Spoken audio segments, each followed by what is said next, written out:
Hello everyone, আসসালামু আলাইকুম। সবাই কেমন আছেন? আলহামদুলিল্লাহ, আমরা ভালো আছি। আজ আমি বাচ্চাদের জন্য রান্না করলাম চাইনিজ ভেজিটেবল।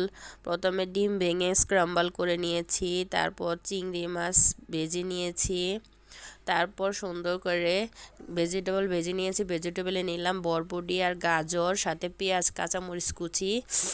সবজিটাকে সুন্দর করে ভেজে তারপরে গোলমরিচ গুঁড়া দিলাম, দিয়ে সবজিটা সুন্দর করে ভেজে ওর ভিতরে রাইস ঢেলে দিলাম। রাইস সুন্দরভাবে মিক্স করে তারপরে সয়া সস, টেস্টিং সল্ট, তারপরে গোলমরিচ গুঁড়া, পরিমাণ মতো স্বাদ অনুযায়ী চিনি দিলাম, দিয়ে সুন্দর করে মিক্স করে নিলাম। নিয়ে স্ক্র্যাম্বল করা ডিম, চিংড়ি মাছ ভাজা সুন্দর করে উপরে দিয়ে দিলাম, দিয়ে ভালোভাবে মিক্স করে। অবশ্যই আপনারা চাইনিজ রান্না করলে চুলার জালটা জুড়ে দিয়ে রান্না করবেন, কারণ চাইনিজটা চুলার জাল জুড়ে দিয়ে রান্না করতে হয়। আমি সুন্দরভাবে মিক্স করে নামিয়ে নিলাম। আলহামদুলিল্লাহ, অনেক মজা হয়েছে, বাচ্চারা অনেক মজা করে খেয়েছে।